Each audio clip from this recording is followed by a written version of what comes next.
నేను మా అమ్మకి పన్నీర్ ఏమని మరీ చెప్పిన, కానీ పాలను మరగబెట్టి లాస్ట్ పాలకోవ వేసింది. ఎందుకు?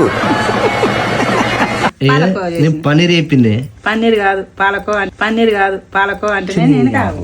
మీ కష్టం పగవాడికి కూడా రాకూడదు గురుగారు. మరేరా సరే పాలకోవన్న మంచిగా అని చెప్పేసి నా ఓట్ మిల్ తినొచ్చేలోపు పాలకోవని ఫ్రూట్ సలాడ్ వేసింది. ఎన్ని ఎన్ని ఎన్ని ఎన్ని ఎన్ని ఎన్ని దారుణాలు సార్. ఏం చేసావమ్మా?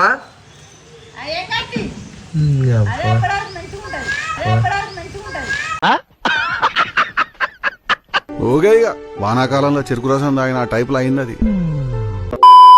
ఈ శివరాత్రికి మా దోస్తులందరితో కలిసి ఒక ట్రిప్ వేద్దాం అనుకున్నా, కానీ ఎవరు సపోర్ట్ చేస్తలేడని చెప్పేసి కుషల్ ట్రావెల్స్ వాళ్ళతో ఒక మంచి ట్రిప్ ప్లాన్ చేసుకున్నా. ఈ ట్రిప్ మనకి Feb 30th కి స్టార్ట్ అవుతుంది. ఇందులో మనకి కాణిపాకం, గోల్డెన్ టెంపుల్, అరుణాచలం, ఇక లాస్ట్ కి శివరాత్రి రోజు ఇషా ఆదియోగి దగ్గరికి వెళ్తాం. ఈ ట్రిప్ కి సంబంధించిన డీటెయిల్స్ అన్ని డిస్క్రిప్షన్ లో పెడతాను. ఒకవేళ మీరు ఈ ట్రిప్ లో జాయిన్ అవ్వాలనుకుంటే ఈ స్క్రీన్ మీద కనిపిస్తున్న నెంబర్ కి కాల్ చేసి ఇప్పుడే స్లాట్ బుక్ చేసుకోండి.